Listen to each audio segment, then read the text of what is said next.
माझ्या महाराष्ट्रातील बांधवांनो, भगिनींनो आणि मातांनो, नमस्कार. जय महाराष्ट्र.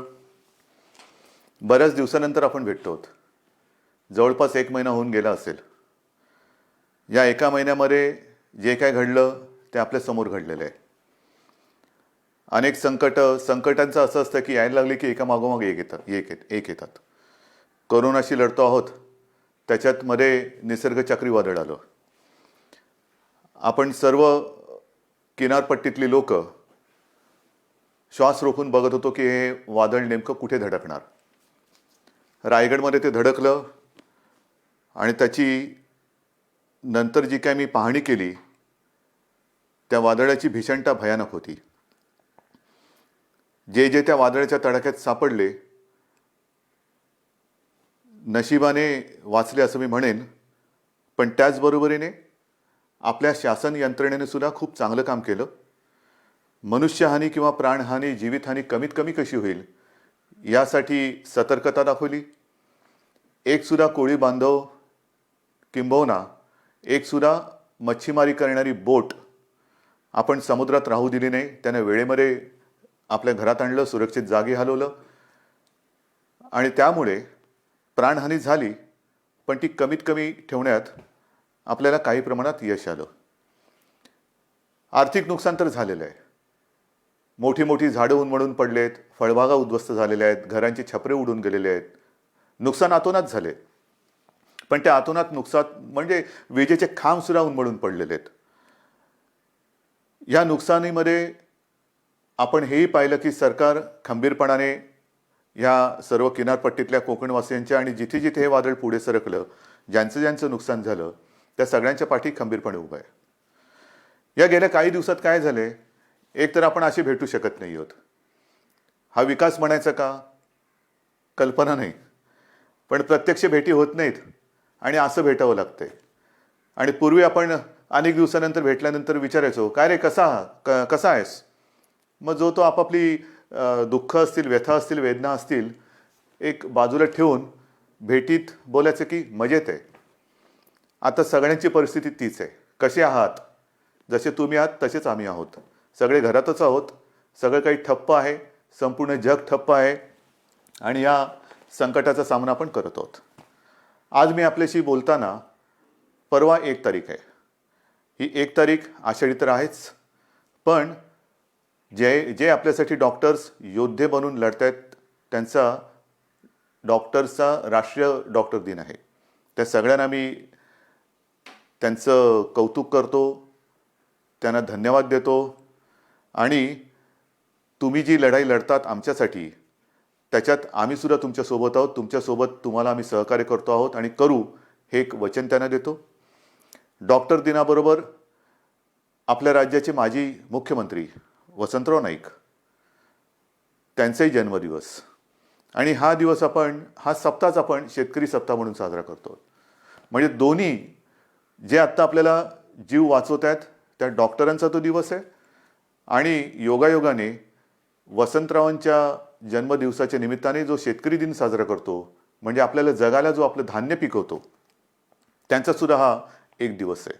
म्हणून मी या दोन्ही शेतकऱ्यांना आणि माझ्या डॉक्टर्सना विनम्र नमस्कार करतो आणि आपल्याशी आता बोलतो. साहजिकच आहे, 30 तारखेपर्यंत हा लॉकडाऊन आहे. माननीय पंतप्रधानांनी 30 जूनपर्यंत हा लॉकडाऊन जाहीर केलेला आहे.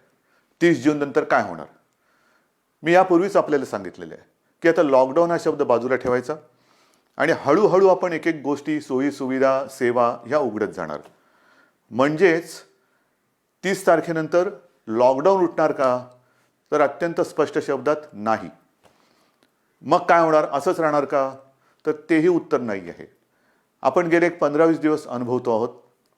एक एक करत महाराष्ट्रामध्ये आपण अत्यंत काळजीपूर्वक पावलं टाकत सेवा सुविधा आणि काही गोष्टी म्हणजे दुकानं असतील, आजपासून आपल्या नाभिकांची जी सेवा आहे ती सुरू होते आहे, अशा काही गोष्टी सुरू करतो. दुकानं सुरू झालेली आहेत, काही ऑफिसेस काही प्रमाणात त्यांच्या कर्मचारी वर्गाची उपस्थिती त्यांना आपण परवानगी देऊन ती सुरू झालेली आहे. तर एक एक गोष्टी आपण सुरू करत चाललेलो आहोत. हे हळूवार का करतो आहोत आपण, ह्याचं कारण अजूनही संकट नाही टळलेलं. एक गोष्ट नक्की लक्षात ठेवा की आपण जे मिशन बिगिन अगेन किंवा पुनश्च हरिओम म्हणून सुरुवात केलेली आहे, ह्याचा अर्थ धोका टळलेला नाही. पण आपण थोडंसं कात्रीत सापडलेलो आहोत. ज्याला म्हणतात ना, इकडे आड आणि तिकडे विहीर. आपल्याला इथेही पडायचं नाही आणि तिथेही पडायचं नाही. मधोमध बरोबर आपला तोल सांभाळून हे संकट पार पाडायचं आहे. संकटाचा काळ हा पार पाडायचा आहे. आणि म्हणून केवळ आणि केवळ अर्थचक्राला एक गती द्यायला आपण सुरुवात करण्यासाठी म्हणून एक एक गोष्टी आपण उघडत चाललेलो आहोत. एखादी गोष्ट उघडली म्हणजे धोका टळलाय, आता आपण बिनधास्त, अजिबात नाही. कृपा करून तशा गैरसमजात, तशा भ्रमात राहू नका. कारण तसं जर का आपण वागू तर करोना आवासून बसलेलंच आहे. आपण करोनापासून वाचण्यासाठी घरात राहा म्हणून तुम्हाला मी सांगितलेलं आहे. अनावश्यक कामासाठी बाहेर पडू नका. आवश्यक असेल तेव्हा आणि तेव्हाच घराबाहेर पडा, हे माझं आजही सांगणं आहे. तुम्ही म्हणाला, अरे हा काय आलं की नुसतं आपलं काळजी काळजी आणि काळजी. आपलं सरकार काळजीवाहू नाहीये. कारण नेहमी असं म्हणतात, ज्या सरकारला स्वतःची काळजी असते त्याला काळजीवाहू म्हणतात. हे सरकार तुमचं आहे, मजबूत आहे आणि तुमची महाराष्ट्राची काळजी घेणारं हे सरकार आहे. आणि म्हणून माझं कर्तव्य आहे की तुम्हाला धोक्यापासून सावध करणं. बाहेर जर का आपण पडलो आणि बिनधास्त वावरलो तर धोका आहेच. प्रत्येक पावलावरती धोका आहे. मला एका गोष्टीचा नक्कीच अभिमान आहे की माझे सगळे महाराष्ट्रातले बांधव, माता भगिनी ह्यांचा सगळ्यांचा माझ्यावरती, आपल्या सरकारवरती विश्वास आहे. आणि जे जे काही सरकार सांगतंय त्या सूचना तुम्ही पाळत आहात, म्हणून मला तुमचा अभिमान आहे. हे करत असताना काही ठिकाणी जसं आपण लोकलची मागणी केली होती, त्या लोकल सुरू झालेल्या आहेत. मुंबईमध्ये ग्रामीण भागामध्ये उद्योगधंदे सुरू झालेले आहेत. तिथे सुद्धा लोकांचं येणं जाणं सुरू झालेलं आहे. विशेष म्हणजे जो शेतकरी, ज्याचा उल्लेख मी सुरुवातीला केला, तो शेतकरी आपण सगळे लॉकडाऊनमध्ये घरी असलो तरी सुद्धा न थकता, न थांबता आपल्यासाठी मेहनत करतोय, घाम गाळतोय, जमिनीत राबतोय, भूमीमध्ये राबतो आहे, अफाट मेहनत करतोय. त्या शेतकऱ्याच्या सोबत आपण आहोत आणि आपण राहिलं पाहिजे. मला कल्पना आहे की जसजसा हा सीझन आता पुढे सरकतोय, महाराष्ट्रातल्या ग्रामीण भागात, मग मराठवाडा असेल, विदर्भ असेल, काही ठिकाणावरून तक्रारी आलेल्या आहेत आणि त्याची गंभीर दखल आपण घेतलेली आहे. तक्रारी कोणत्या आहेत? बोगस बियाणं. हे दुर्दैव आहे. हे दुर्दैव आहे. ह्याचं कारण शेतकरी हा, एकतर शेतकऱ्याची अवस्था सगळ्यांचीच सारखी झालेली आहे, रोजगारच नाहीये. तरी देखील मागचा पुढचा विचार न करता हा शेतकरी आपल्यासाठी मातीत राबतोय हे आपल्याला सर्वांनाच माहिती आहे. मरमर मरून, राब राब राबून, अफाट कष्ट करून जे बियाणं त्यांनी पेरलं ते बियाणं उगवलंच नाही. मग काय करायचं? दुबार पेरणीचं संकट आलं. आणायचे कुठून पैसे? एक तर असंही कर्जाचं ओझं जे आपण बऱ्याचशा प्रमाणात उतरवलेलं आहे आणि जे राहिलेलं आहे, जो शेतकरी माझा या कर्जमुक्तीच्या योजनेमधून काही कारणासाठी, म्हणजे जसं मी मागे सांगितलं तुम्हाला की 2 टप्प्यात जे आपण करणार होतो कर्जमुक्ती, त्याच्यातला काही भाग, काही लाख शेतकरी हे नेमकं तिथल्या स्थानिक निवडणुका आल्या, आचारसंहिता सुरू झाली म्हणून ही कर्जमुक्ती तिथली थांबली. त्याच्यानंतर करोनाचं संकट आलं म्हणून ही कर्जमुक्ती थांबली. पण आता आपण ठरवलेलं आहे की लवकरात लवकर हा उरलेला सुद्धा शेतकरी आहे त्याला देखील कर्जमुक्त करायचं. मग हे असं सगळं करून पैसा जमवून तो आपल्यासाठी बियाणं विकत घेतो, पेरतो आणि राबतो आणि बियाणंच उगवलं नाही. पण मी माझ्या शेतकरी दादांना सांगू इच्छितो की तुम्ही काळजी करू नका. हे सरकार तुमचं आहे. ज्यांनी तुम्हाला फसवलेलं आहे ते कायद्याच्या कचाट्यातून सुटणार नाही. त्यांच्यावरती गंभीर गुन्हे दाखल करून त्यांना सजा तर होईलच, पण जे नुकसान तुमचं झालेलं आहे, त्यांनी केलेलं आहे, त्यांच्याकडनं तुम्हाला हे सरकार नुकसान भरपाई सुद्धा मिळून दिल्याशिवाय राहणार नाहीये. काळजी करू नका. हे सरकार म्हणजे असं बेवारशाचा कारभार नाहीये, कोणी यावं आणि माझ्या महाराष्ट्रातल्या जनतेला फसवून जावं. अजिबात नाही चालणार. ज्यांनी शेतकऱ्यांना फसवलेलं आहे त्यांना शिक्षाही होणार, त्यांना शिक्षाही करणार.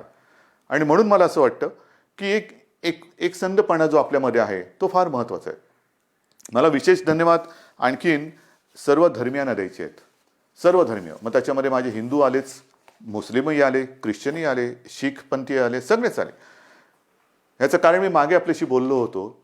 साधारणतः शिमगा म्हणजे होळी झाली, शिमगा झाला आणि कोरोनाची बोंबाबोंब सुरू झाली, ती अजूनही कायम आहे.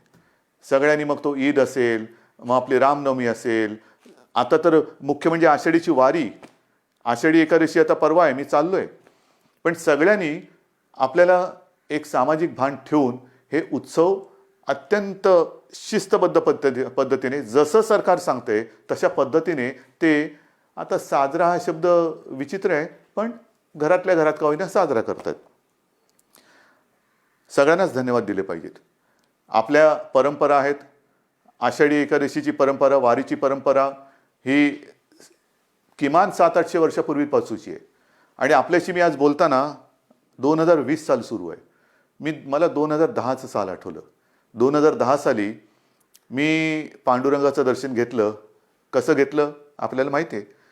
मी ह्या संपूर्ण वारीचा पाठपुरावा केला, पण मी वारीत प्रत्यक्ष सहभागी न होता हेलिकॉप्टरमधून सहभागी झालो आणि एरियल फोटोग्राफी केली. त्याचं पुस्तकसुद्धा मी आपल्या चरणी तुम्हाला मी सगळ्यांना अर्पण केलेलं आहे. पाहावा विठ्ठल.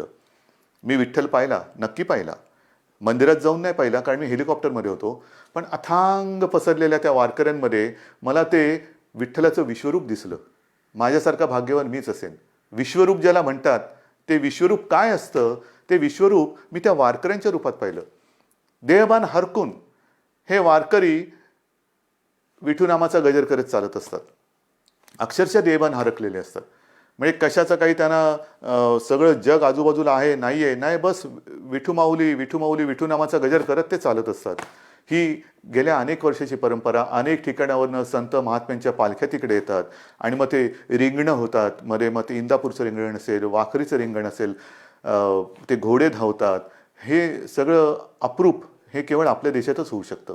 पण त्या सगळ्या वारकऱ्यांनी सुद्धा संयम दाखवला. जे सरकार म्हणेल ते, हे असे नागरिक कुठे सापडणार तुम्हाला. आणि त्या वारकऱ्यांना सांगतोय की नाईलाज म्हणून आपल्याला यावेळेला तो सगळा वारीचा सोहळा हा आटोपशीर करावा लागला. पण मी आपल्या वतीने आपल्या विठुरायाला साकडं घालायला जाणार आहे. नक्की जाणार. विठुरायाला मी साकडं घालणार की विठुराया हे काय आहे, कोणते दिवस आहेत, कशी दिवस आहेत, कशी परिस्थिती आहे. हे तुझे लाखो करोडो भक्त आज तुझ्या दर्शनाविना घरातल्या घरात आहेत. आणि का तरी अशी विचित्र परिस्थिती आलेली आहे. तुझे चमत्कार आम्ही अनेक ऐकलेत. आम्ही तुमचे चमत्कार अनेक चित्रपटातून पाहिलेत. पण आता हा चमत्कार आम्हाला दाखव आणि हे करोनाचं संकट लवकरात लवकर नष्ट करून केवळ माझा महाराष्ट्रच नाही तर संपूर्ण जगाला पुन्हा एकदा सुखाचे, समृद्धीचे आणि निरोगी आयुष्याचे दिवस दाखव. हे साकडं घालायला मी जाणार आहे. वारकऱ्यानो, आशीर्वाद, तुमचे आशीर्वाद माझ्या पाठी असू द्या की ते आशीर्वाद घेऊन मी विठुरायाचे आशीर्वाद घ्यायला जाईन. आणि मला खात्री आहे तुम्ही जर मागे उभे राहिलात ना तर आपली विठू माऊली सुद्धा त्या माझ्या साकड्याला यश दिल्याशिवाय राहणार नाही. तुमचे आशीर्वाद मी आज मागतोय. मी आषाढी एकादशीला तुमच्या सगळ्यांचा प्रतिनिधी, मुख्यमंत्री म्हणून नाही, तो मान बहुमान वेगळा, पण मी तुमचा प्रतिनिधी म्हणून मी जातो आहे. जेव्हा तिथे मी पोहोचेन तेव्हा मी तुमचा प्रतिनिधी वारकरी म्हणून मी तिथे पोहोचणार आहे. म्हणून मला तुमचे आशीर्वाद पाहिजेत. आषाढीची ही उद्याची आषाढी, परवाची आषाढी एकादशी येते. त्याच्यानंतर दहीहंडी येते. दहीहंडीच्या मंडळानं सुद्धा मला खास धन्यवाद द्यायचे. कोणीही माझ्याशी बोलायला आलं नाही, कोणी कोणाशी चर्चा केली नाही, पण एक सामाजिक भान ठेवून त्यांनी स्वतःहून दहीहंडीचा उत्सव हा रद्द केला. ह्यालाच म्हणतात एक सामाजिक जाणीव, सामाजिक भान. शेवटी उत्सव म्हणजे काय, कोणासाठी उत्सव, आनंदासाठी असेल. पण जर हे संकट चहूबाजूनी आपल्याला वेढून टाकत असेल तरी देखील आम्ही उत्सव साजरे करतोय, हे असा आंधळेपणा नाही उपयोगाचा. मग दहीहंडी झाल्यानंतर मी काल परवाकडेच गणपती उत्सवाबद्दल एक आपल्याला विनंती केलेली आहे. कारण जसं वारीची परंपरा आहे, दहीहंडी आपल्याकडे साजरा होतोय, मग गणपती बाप्पा येणार, मग नवरात्री येणार, मग दिवाळी येणार, त्याच्यामध्ये ईद येणार, मग आपल्या मुंबईमध्ये माउंट मेरीची यात्रा येणार. हे सगळे सणवार हे सगळ्या धर्मियांचे हे आता येणार. पण त्याच्यामध्ये जर का आपण आपलं सामाजिक भान पाळलं नाही तर ज्या संकटाशी आपण लढतो आहोत त्या संकटाला आपण आपला दरवाजा उघडा करून देतो आहोत. म्हणून मी गणपती उत्सवात सगळ्यांना विनंती केलेली आहे. एक तर सर्व मंडळांची मी बैठक घेतली आणि त्यांना सुद्धा मला खास धन्यवाद द्यायचे आहेत की सर्व मंडळांनी एक सुरामध्ये सांगितलं की उद्धवजी, सरकार घेईल तो निर्णय आम्हाला मान्य आहे. तुम्हाला सुद्धा मी मनापासून नमस्कार करतोय आणि गणरायाला सुद्धा हेच जे विठुरायाच्या चरणी मी प्रार्थना करतोय. आपण जो निर्णय घेतलाय की यावेळेला एक सामाजिक भान ठेवून हा उत्सव साजरा करूया. मी सर्वांना विनंती केलेली आहे की जिथे जिथे सार्वजनिक गणेशोत्सव होतात, मुंबई, पुणे, सर्वत्र सर्वत्र राज्यभर होतात. मग काही काही मूर्त्या 15-15, 20-20 फूट असतात, 22 फूट, 23 फूट. नाही, आता ही परिस्थिती तशी नाही आहे. सर्वांनी थोडा संयम ठेवा. आणि मूर्तीची उंची जास्तीत जास्त मी 4 फूट सांगितलेली आहे. का 4 फूट सांगितली? तर मूर्ती हलवताना सुद्धा जास्त लोक एकमेकाच्या जवळ येता कामा नयेत. विसर्जनाची सुद्धा आगमनाची मिरवणूक नाही, विसर्जनाची मिरवणूक नाही. मग गणेशोत्सव साजरा कसा करायचा? अजून थोडा अवधी आहे. आपण चर्चा करून त्याच्यातनं सुद्धा हा नेमका कसा करायचा त्याच्यावरती मार्ग काढू. कारण आपण परंपरा जपणारी माणसं आहोत. ज्या लोकमान्यांनी त्या काळात, स्वातंत्र्यपूर्व काळामध्ये घरातला गणपती त्यांनी बाहेर आणला. कारण स्वराज्य, त्याच्यासाठी लोक एकत्र आली पाहिजेत. म्हणजे त्यांनी सणांची चळवळ केली. आपण चळवळीचा वारसा घेऊन पुढे जायचं आहे. त्या चळवळीमध्ये सगळी लोक एकत्र आली, एकोपा वाढला. आता सुद्धा तो एकोपा कायम आहे. मग हा एकोपा चळवळीसाठी पुढे न्यायचा असेल तर आपण आपला महाराष्ट्र विघ्नहर्त्याचं आगमन होतंय, मग त्याचे आशीर्वाद घेऊन त्याच्या साक्षीने विघ्नमुक्त करू शकतो का, कोरोनामुक्त करू शकतो का, हे आपल्याला बघायला पाहिजे. आणि करू शकतो. जर का आपण ठरवलं तर आपण नक्की करू शकतो. आरोग्यविषयक जर का आपण शिबिरे घ्यायचं ठरवलं, मध्ये मी जसं आपल्याला सांगितलं की रक्ताचा तुटवडा आल्यानंतर रक्तपुरवठा किंवा रक्ताचा साठा कमी होता, तेव्हा मी 2 वेळा आवाहन केलं की रक्तदान करा. मी आवाहन करण्याचा अवकाश, चहूबाजूने रक्तदाते पुढे आले आणि ती जी काही आपली टंचाई होती ती दूर झाली. रक्तदान करा म्हटलं तर रक्तदान केलं. कारण आपण गणपतीचे अंधभक्त नाहीत तर जागरूक भक्त आहोत. आणि त्याच्यासाठी मला असं वाटतं की आरोग्यविषयक काय खबरदारी घेता येईल, काय जागरूकता आणता येईल, काय करता येईल, या सगळ्या गोष्टी आपण हळूवार सांगत जाऊ. तूर्त मी आपल्याला मूर्तीची एक कल्पना दिलेली आहे. रक्तदानाबद्दल मी जेव्हा बोललो तेव्हा आणखीन एका विषयाबद्दल मला आपल्याशी बोलायला पाहिजे. आणि तो विषय आहे रक्तदानाशी निगडीत, तो म्हणजे प्लाझ्मा थेरपी. आपल्याला कल्पना आहे की साधारणतः मार्चपासून हे कोरोनाचं संकट आपल्यासमोर आल्यानंतर त्या संकटाची आपण जे हातात शस्त्र मिळेल ते शस्त्र घेऊन लढतो आहोत. मग लॉकडाऊन असेल, लॉकडाऊन, ट्रॅकिंग ट्रेसिंग असेल तेही करतो आहोत, चाचण्या वाढवतो आहोत. चाचण्या वाढवल्यानंतर उपचार पद्धती. आणि मी नक्की सांगेन, अभिमानाने सांगेन की आपला महाराष्ट्र, आपली मुंबई, जे आपले डॉक्टर्स आहेत, जो आपला टास्क फोर्स आहे, उपचाराच्या बाबतीमध्ये जगाच्या बरोबरीने आपण चाललेलो आहोत. कुठेही एक सूतभर सुद्धा जगाच्या पाठी आपण नाही. चहूबाजूला आपली नजर आहे. कोणत्या देशात काय चाललंय, या देशात काय चाललंय, कोणते उपचार होत आहेत, कोणते औषधे होत आहेत. म्हणजे गेल्या आठवड्यामध्ये सहज मी बसलो असताना मला मेसेज आले. BBC मध्ये एक बातमी होती, ब्रेक थ्रू डेक्सामेथाझॉन हे नवीन औषध सापडलं. मी टास्क फोर्सच्या डॉक्टरना फोन केला. ते म्हणाले, उद्धवजी हे औषध आपण गेले 2 महिने आवश्यकतेनुसार वापरतोच आहोत. म्हणजे आपण हे औषध वापरतोच आहोत. मग प्लाझ्मा थेरपी सुद्धा आपण साधारणतः मार्च-एप्रिलपासून सुरू केलेली आहे. पण आज मला अभिमानाने एक गोष्ट सांगावीशी वाटते की सुरुवातीला आपल्याकडे 1-2 ठिकाणीच प्लाझ्मा थेरपी आपण वापरत होतो. आजपर्यंत साधारणतः असं धरा की 10 जणांवरती आपण उपचार केले असतील तर जवळपास 9 जण त्याच्यात बरे झालेत, 7 जण तर जवळपास बरे होऊन घरी पण गेलेले आहेत.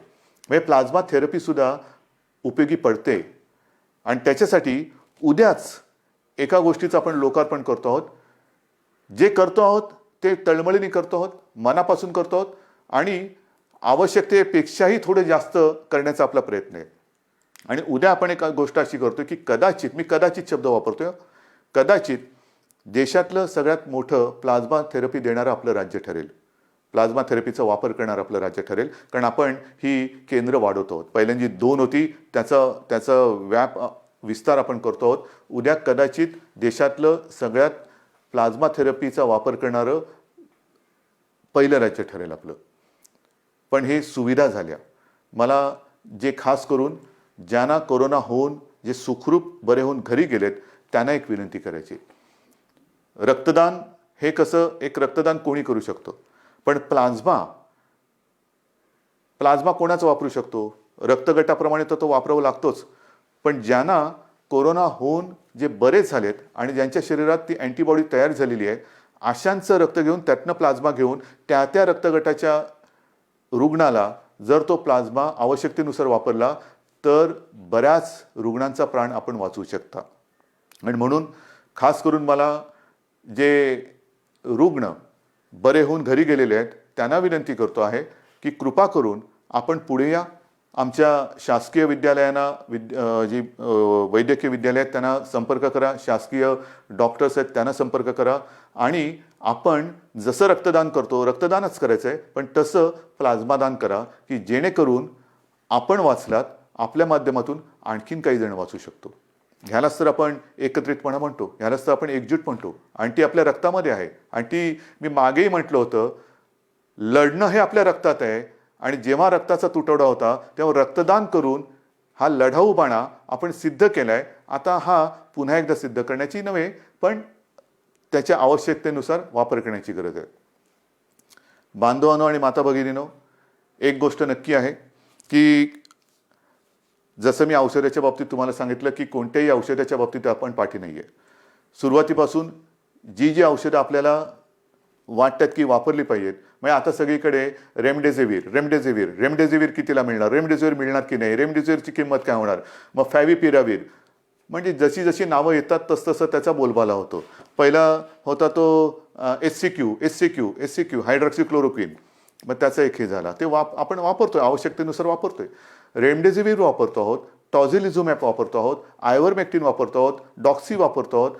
तुम्ही नाव सांगा, ती सगळी औषधं आपण इकडे वापरतो. परंतु ही औषधं वापरायला साहजिकच आहे आपल्याला केंद्र सरकारच्या त्या आरोग्य विभागाची परवानगी लागते.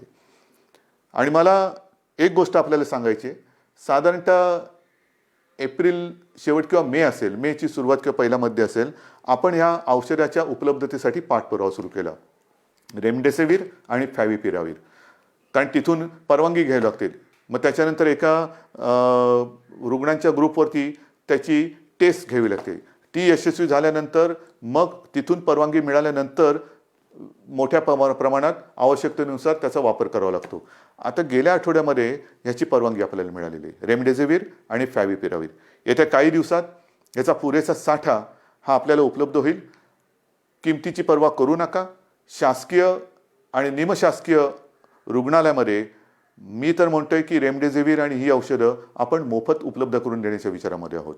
पण पहिली गोष्ट ही उपलब्ध होत आहेत आता, म्हणजे कोणी काळजी करण्याचं कारण नाही आहे. कसं मिळणार आता आहे, अजून एक थोडे दिवस आपल्याला त्याच्या साठ्याबद्दल किंवा उपलब्धतेबद्दल आपण प्रयत्न करून ती उपलब्ध करून देतो आहोत. पण एकदा का हा साठा आपल्याकडे किंवा ज्याला म्हणतो ना पुरवठा व्हायला लागला की त्याचा कुठे मी तुटवडा पडू देणार नाही, ही तुम्हाला मी खात्री देतोय. रुग्णांची संख्या वाढणार. तुम्ही म्हणणार वाढणार म्हणजे काय, नाही तसं नाही आहे. ह्याला दोन गोष्टी आहेत. आपण अर्थचक्राला गती देण्यासाठी काही गोष्टी हळूहळू मिशन बिगिन अगेन म्हणून सुरुवात केलेली आहे.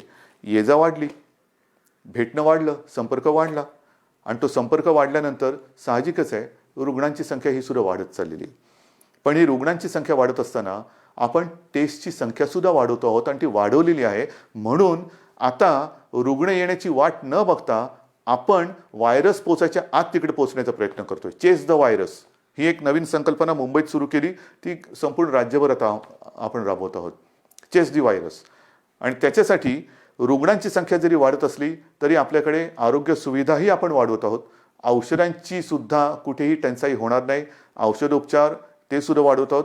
पण या निमित्ताने मला पुन्हा एकदा काही डॉक्टर्स जे आहेत, ज्येष्ठ डॉक्टर्स, मी समजू शकतो प्रत्येकाला जीवाची काळजी असतेच, पण काही ज्येष्ठ डॉक्टर्स जे 55-60च्या वरती आहेत पण अनुभव आहे त्यांना, 55-60च्या वरती आहेत आणि ज्याला आपण म्हणतो की हाय रिस्क, म्हणजे ह्या डॉक्टर्सना सुद्धा त्यांना सुद्धा सकाळ दुपार संध्याकाळ रात्र 24 तास ही रुग्णांची काळजी आहेच.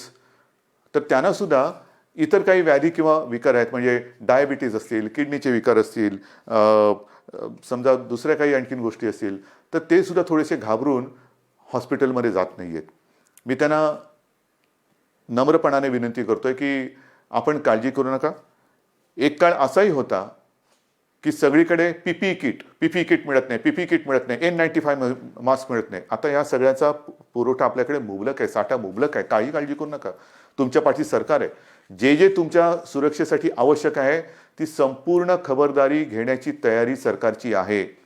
कारण आपण कोविड योद्धा म्हणायचं आणि त्याला बिना शस्त्रांनी पाठवायचं असं अजिबात होणार नाही. पण आज आपली गरज आहे, महाराष्ट्राला गरज आहे, आपल्या अनुभवाची गरज आहे. कारण अनेक ठिकाणी आपण ज्येष्ठ डॉक्टरांची एक अनुपस्थिती हे अनुभवतो आहोत. म्हणून मी सगळ्यांना विनंती करतोय की आपण जिथे जिथे असाल, हॉस्पिटलमधले असाल हॉस्पिटलमध्ये जा, खाजगी आपले दवाखाने क्लिनिक असतील कृपया सुरू करा. ज्या ज्या गोष्टीची आपल्याला उपकरणांची आवश्यकता असेल ती सरकारकडनं आपल्याला दिली जाईल. तुम्ही त्याच्यात अजिबात काळजी करू नका. तुम्हाला जे जे पाहिजे ते पुन्हा मिळेल, ते पूर्ण मिळेल. अशा पद्धतीने आपण एका बाजूला आरोग्य सुविधा वाढवत चाललेलो आहोत, एका बाजूला टेस्टची संख्या वाढवत चाललेलो आहोत, टेस्टची केंद्र वाढवत चाललो आहोत. आता तर काही अँटीबॉडी आणि अँटीजेन टेस्ट करण्याचे रॅपिड किट येत आहेत, तेही मोठ्या प्रमाणावरती आपण घेतो आहोत की ज्याचा एक प्राथमिक जो आपल्याला गाईड करू शकतो, मार्गदर्शक ठरू शकतो की कोणाला हा कोरोना होऊन गेला आहे का, त्याच्याबद्दल एक माहिती मिळते आणि साधारणतः निगेटिव्ह पॉझिटिव्ह ह्याच्याबद्दल एक गाईडलाईन मिळते आणि मग आपण त्या पद्धतीने त्याला वेगळं करून उपचार सुरू करू शकतो. तर ह्याही टेस्ट आपण करतो आहोत. ह्याचं कारण असं की आता पावसाळा सुरू झालेला आहे. पावसाळा सुरू झाल्यानंतर नवीन अंकुर येतात, कोंब येतात, पालवी फुटते, हिरवगार होतं, सगळं हिरवे हिरवे गार गालीचे सगळीकडे पसरलेले दिसतात. फार सुखद असं दृश्य असतं. पावसाळा जसं एक नवीन जीवन घेऊन येतो तसंच प्रत्येक ऋतू हा त्याचे काही चांगले आणि काही विचित्र गोष्टी घेऊन येत असतो. पाऊस म्हटल्यानंतर ह्या 2-3 बैठका गेल्या काही दिवसात झालेल्या, त्याच्या आधी झालेलं जसं निसर्ग चक्रीवादळ आलं त्याच्या तयारीची बैठक, जास्त पाऊस पडणार आहे का, मग कुठल्या भागात पडणार आहे, पूर येऊ शकतो का, त्याची तयारीची बैठक. म्हणजे पाऊस आला, आनंद हा घेऊन येतो, नवजीवन घेऊन येतो, पण कुठेतरी नैसर्गिक आपत्ती घेऊन येतो. पूर आला नाही तरी काही ठिकाणी अतिवृष्टीमुळे इतर रोगराई येते. मग त्याच्यात मलेरिया आला, डेंग्यू आला, लेप्टो आला, डायरिया आला, सर्दी खोकला आला आणि त्याच्यासोबत कोरोना आहे. मग काय करणार, ह्याची सुद्धा तयारी आपली सुरू आहे. पण मला आपल्याला खास करून शहरी भागात राहणारी जी लोक आहेत त्यांना सांगायचं, मग मुंबई, पुणे, नाशिक सगळीकडे, संभाजीनगर आहे, नागपूर आहे, सगळीकडेच, की या वेळेला आपले सगळे कर्मचारी ह्या कोरोनाच्या लढाईमध्ये आहेत. अफाट मेहनत करतात, साफसफाई करतात, नाले सफाई होते, सगळं साफसफाई होते. पण आता थोडी स्वतःची काळजी मी 1-2 वर्षापूर्वी सुद्धा, किंवा मला असं वाटतं तेही त्याला 7-8 वर्ष झाली असतील, विशेषतः तेव्हा मुंबईपुरतं मी बघत होतो. आता तर माझा महाराष्ट्र, तुम्ही सगळे माझे सोबती आहात, मला संपूर्ण महाराष्ट्र बघायचं आहे. सांगण्याची गोष्ट काय की हे जे दिवस असतात ते मलेरिया आणि डेंग्यूचे असतात. आणि हा डेंग्यू असा विचित्र आहे की एक कोका कोलाच्या बाटलीचं पूच असं उपडं पडलेलं असेल आणि त्याच्यात तेवढं बुजभर जरी पाणी असलं तरी त्याच्यात सुद्धा डेंग्यूच्या आळ्या होऊ शकतात. अंडं कुठे अर्धवट पडलेलं, फुटून पडलेलं आहे, टायर पडलेले असतात, हे फार धोकादायक. त्याच्यानंतर प्लास्टिकचं कवर असतं, त्याच्यात ते थोडेसे असे खळगे तयार होतात, त्याच्यात पाणी साठतं. नारळाच्या त्या काय त्याला म्हणतात, कवट्या, त्याच्यात पाणी साठतं. झाडांच्या फांद्या तुटून ढोल्या तयार झाल्या असतात, त्याच्यात पाणी साठतं आणि त्याच्यात सुद्धा डेंग्यू होऊ शकतं. तर आपल्याला आपला परिसर स्वच्छ ठेवायचा आहे. कुठेही पाणी साठू देऊ नका. एअर कंडिशनच्या खाली, त्याच्यानंतर फ्लॉवर पॉटमध्ये, अनेक घरामध्ये फेंगशुई त्याच्यासाठी जे काय झाडं लावली जातात त्याच्यामध्ये पाणी असतं, त्याच्यात डेंग्यूच्या आळ्या होऊ शकतात. तर ह्या सगळ्या गोष्टींपासून आता आपल्याला खबरदारी घ्यायला पाहिजे. कारण एका मागोमाग एक संकटाची मालिका ही आपल्याला आता तोडायलाच पाहिजे. मी तुम्हाला ह्या सगळ्या काळज्या घ्यायला सांगतोय कारण एक आपुलकीने सांगतोय, प्रेमाने सांगतोय की काय करावं, काय करू नये. आज सुद्धा मी जेव्हा बघतोय की अनेक ठिकाणी, मुंबईत असो, शहरात असो, पुण्यात असो, ग्रामीण भागात असो, काही ठिकाणी अरे आता झालं सगळं. नाही, झालेलं काही नाही आहे, झालेलं काही नाही आहे. भाजीवाले बसलेत, तिकडे सुद्धा गर्दी होते, तोंडावरती मास्क नाही, हात कुठेही लावतायत, चेहऱ्याला हात लागतायत. आपणहून कोविडला बळी पडू नका, आपणहून पडू नका. ह्या ज्या प्राथमिक ज्या काही गोष्टी आहेत ना, ह्या जर का आपण पाळल्या, म्हणजे बाहेर फिरताना तोंडावरती मास्क लावणं, एकमेकांपासून अंतर ठेवणं. मी सुरुवातीला सांगितलं होतं की मॉर्निंग वॉकला आपण परवानगी दिलेली आहे, सकाळचा व्यायाम करायला परवानगी दिलेली आहे. तो आरोग्यासाठी दिलेली आहे, आरोग्य सुदृढ व्हावं म्हणून दिलेले आहे, आजाराला बळी पडण्यासाठी नाही आहे. तर ह्या काही गोष्टी ह्या आपल्याला पाळाव्या लागतील. जशा काही गोष्टी आपण ओपन करत चाललेलो आहेत तशा ह्या केसेस वाढत आहेत. आणि काही ठिकाणावरून माझ्याकडे विचारणा होते की आम्हाला ह्या भागामध्ये पुन्हा लॉकडाऊन करण्याची परवानगी द्या. लॉकडाऊन करायचं का? मी आपल्याला प्रश्न विचारतोय, करायचं लॉकडाऊन? कारण हे तुम्ही ठरवायचे. जर गरज नसताना बाहेर पडलात आणि गर्दी केली आणि केसेस वाढायला लागल्या तर पुन्हा येरे माझ्या मागल्या. मग एक एक गोष्टी आपण पुढे पाऊल टाकताना पुन्हा मागे नाही यायचं आता. म्हणून लॉकडाऊन करायचं की नाही ह्याचा निर्णय आता मी तुमच्यावर सोपवतोय. जर मला असं वाटलं की गर्दी वाढते, केसेस वाढत आहेत, तर मी प्रशासनाला सांगितलेलं आहे की अशा ठिकाणी जर का आवश्यकता वाटली, शक्यतो नको पण आवश्यकता वाटली तर मग पहिल्यासारखा लॉकडाऊन करण्याची गरज तिकडे पडू शकते. कारण कोरोना हा व्हायरस वस्त्या, एक एक वस्ती, जसं काही ठिकाणी तो शिखरावरती पोचला, खाली आला, पण वस्ती बदलली. काही ठिकाणी जिकडे अजून प्रादुर्भाव नाही आहे तिकडे सुद्धा गाफील राहून नाही चालणार. तर ह्या अशा काही काळज्या घेऊन आपल्याला ह्या पुढच्या काळाची वाटचाल करायची. दरम्यान मी तुम्हाला सांगितलं की शेतकऱ्यांसाठी सुद्धा कर्जमुक्तीची योजना जी थोडी काही भागात अपूर्ण राहिली ती आपण पूर्ण करतोय. बोगस बियाण्यामुळे फसले गेलेले शेतकरी त्यांच्या पाठीशी आपण उभे राहतो. आता 30 जूनला प्रधानमंत्री गरीब कल्याण योजना ह्याच्यामध्ये खास करून जे भगवं रेशन कार्ड ह्यांना अन्नधान्य देण्याची जी योजना आहे तिची मुदत संपते. बिना रेशन कार्ड म्हणजे ज्यांच्याकडे रेशन कार्ड नाही त्यांना अन्नधान्य देण्याची योजना संपते. मी गेल्या 8-10-15 दिवसापूर्वी जेव्हा प्रधानमंत्र्यांची व्हिडिओ कॉन्फरन्स होती तेव्हा स्वतः ही मागणी केलेली आहे की 30 तारखेला ही मुदत संपते, धान्य देण्याची मुदत संपते आहे, कृपा करून आणखीन 3 महिन्यासाठी आम्हाला वाढवून द्या. कारण अजूनही हे संकट गेलेलं नाही, उलट केसेस वाढत आहेत. त्याच्यामुळे ही भगवं रेशन कार्ड असेल किंवा ज्यांच्याकडे रेशन कार्ड नाही यांना धान्य देण्याची जी काही योजना आहे प्रधानमंत्री गरीब कल्याण योजना, ती आणखीन आम्हाला 3 महिने वाढून द्या हे मी पंतप्रधानांकडे सांगितलेलं आहे. मला खात्री आहे की त्यांना सुद्धा व्यवस्थित सगळ्याची कल्पना आहे आणि ही कल्पना असल्यानंतर लवकरात लवकर आपल्याला त्याच्याबद्दल परवानगी मिळेल ही मला खात्री आहे. हे सगळं झालं चित्र हे आरोग्यविषयक. अर्थचक्राच्या बाबतीमध्ये आपण खचून गेलेलो नाही आहोत. मला एका गोष्टीचा अजून एक अभिमान आहे, नक्कीच आहे, की गेल्या 15 दिवसात महाराष्ट्राने जवळपास 16,000 कोटींचे सामंजस्य करार काही विदेशी कंपन्यांसोबत केलेले आहेत. 16,000 कोटी ही एक फार आपली जमेची बाजू आहे. म्हणजे या संकटामध्ये सुद्धा आपला महाराष्ट्र हा विविध गुंतवणूकदारांना आणि उद्योजकांना आपला वाटतोय हे फार महत्त्वाचं आहे. येत आहेत या गुंतवणूकदारांना कुठे आपण दरवाजे बंद ठेवलेले नाही आहेत. या माझ्या महाराष्ट्रात या, माझ्या विदर्भात या, माझ्या मराठवाड्यात या, माझ्या कोकणात या, माझ्या उत्तर महाराष्ट्रात या, पश्चिम महाराष्ट्रामध्ये या, जिथे तुम्ही म्हणाल तिथे तुम्ही या. जे जे काय तुम्ही कराल तुम्ही जरूर करा. तुमच्यासाठी आमच्या महाराष्ट्राची, देशाची आणि महाराष्ट्राची दारं उघडी आहेत. आल्यानंतर साहजिकच आहे अर्थचक्राला गती मिळाली पाहिजे. माझ्या स्थानिक भूमिपुत्रांना नोकऱ्या मिळाल्या पाहिजेत, रोजगार मिळाला पाहिजे. ह्या सगळ्या गोष्टींसाठी आपण नुसतं कोरोना एके कोरोना करत नाही बसलेलो आहोत. इतर सुद्धा काही ज्या गोष्टी आहेत, ज्या उद्योगधंद्याच्या बाबतीत असतील, विकास कामाच्या बाबतीत असतील, ह्याही गोष्टी, ह्याही आघाड्यांवरती आपण ती ऑफिसेस लॉकडाऊनमध्ये ठेवलेली नाहीत. आपला संपर्क सुरू आहे. सगळ्यांना आपण संपर्क करतो आहोत, त्यांच्या आवश्यकता समजून घेतो आहोत, आपण त्यांना काय देऊ शकतो त्याच्यावरती विचार करतो आहोत. काही अटी तटी शर्ती मी आल्यानंतर असं काही जणांना होतं, नको तो बाबा महाराष्ट्र, आम्ही चाललो परत. तसं नाही आहे. तुम्ही सांगा काय काय आम्ही करू शकतो, हे आम्ही करू शकतो, ते तुम्हाला मान्य असेल जरूर या. एकदा आल्यात की तुम्हाला कुठेही आडकाठी केली जाणार नाही.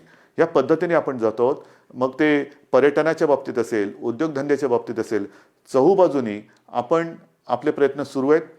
ह्याचं कारण असं की आपल्याला सर्वांना कल्पना आहे की आपलं अर्थसंकल्पीय अधिवेशन सुरू होतं. अर्थसंकल्प मांडला काय, नवीन स्वप्न घेऊन आम्ही तुमच्यासमोर आलो काय आणि अचानक हे संकट आल्यानंतर तेही अधिवेशन आपल्याला आवर्त घ्यावं लागलं. ती अशी सगळी परिस्थिती आहे. ह्या परिस्थितीचा मुकाबला करतो आहे. शिक्षणाच्या बाबतीत सुद्धा निर्णय तुम्हाला मी सांगितलेला आहे. तर सगळ्यांचीच काळजी घेतोय. शाळा सुरू होणार का, तर माझं म्हणणं आहे शाळा सुरू होणार का पेक्षा शिक्षण कसं सुरू होणार त्याच्यावरती आपण लक्ष देतो. मग ते शालेय शिक्षण असेल, महाविद्यालयीन शिक्षण असेल, सगळ्याच बाबतीत आहोत. तर असं एक गोष्टी आपण करत चाललेलो आहोत. मला खात्री आहे जसं जे सहकार्य तुम्ही आजपर्यंत मला केलं, सरकारला केलं, तसंच याही पुढे कराल. जे जे काय आपण करू ते मी तुम्हाला आधीच सांगितलेलं आहे की तुम्हाला न सांगता मी काही करणार नाही. लॉकडाऊन हा शब्द जरी मी वापरत नसलो तरी याचा अर्थ आपण परवापासून सगळं काही उघडतो आहोत असा गैरसमज करून घेऊ नका. आज देखील आपल्याला उलटं आज जास्त शिस्तीची गरज आहे. कारणाशिवाय बाहेर पडू नका. कारण आपण असं म्हणतो की ज्येष्ठ नागरिक म्हणजे घरातले आई वडील कोणी ज्येष्ठ सगळे आपले कुटुंबीय त्यांची काळजी घ्या, मुलांची काळजी घ्या आणि तरुणांनो बाहेर पडा. ह्याचा परिणाम असा होतोय की तरुणसुद्धा आता संक्रमित व्हायला लागलेले आहेत. आणि बऱ्याच ठिकाणी आजही म्हणजे आजसुद्धा एक गोष्ट चांगली आहे की 80% लोकांना लक्षणच दिसत नाही. पण लक्षण दिसले नाहीत ह्याचा अर्थ त्याला प्रादुर्भाव झाला नाही अशातला भाग नाही. मग तो लक्षणं न दिसणारा तरुण घरात इतरांना त्याचा संपर्क झाला तर तो एक प्रादुर्भाव होऊ शकतो. म्हणून ह्या सगळ्या गोष्टी आपल्याला खूप काळजीपूर्वक करायच्या आहेत. बाहेर पडलात तोंडावरती मास्क पाहिजे, हात सतत धुत राहिलं पाहिजे, सॅनिटायझर वापरायला पाहिजे, साबणाने हात धुवायला पाहिजे. ह्या सगळ्या गोष्टी ह्या अजूनही आपल्याला काही काळ पाळाव्याच लागतील. कारण ह्या केवळ आणि केवळ आपल्या म्हणजे तुमच्या भल्यासाठी आणि आपल्या कुटुंबियांसाठी. आणि दुसरी गोष्ट अशी की मगाशी मी जे डॉक्टर्सना विनंती केली ती एवढ्यासाठी की ज्येष्ठ डॉक्टर्सना मी विनंती केली की आपण स्वतः जाणीवपूर्वक जातीने लक्ष द्या. कारण ही साथ विचित्र आहे. कारण तो रुग्ण त्याचे कुटुंबीय तुमच्या ताब्यात देत असतात. ते कुटुंबीय त्याला भेटू शकत नाहीत. पण केवळ आणि केवळ तुमच्या भरोश्यावरती घरातली प्रिय व्यक्ती ही तुमच्या ताब्यात ते सोपवत असतात. तर त्यांच्याकडे आपण आपुलकीने प्रेमाने लक्ष द्या. आपण आपल्या कुटुंबातला म्हणून त्यांच्याकडे बघा. ही जर का आपली जवळीक साधली गेली ना तर माझं मत आहे की करोना वगैरे असंच निघून जाईल. तर हा जो काही दुरावा थोडा राहिला असेल भीतीपोटी ती भीती तुम्ही सरकारवरती सोपवा. तुम्हाला काय उपकरणं पाहिजे ती सांगा, सरकार तुम्हाला देईन.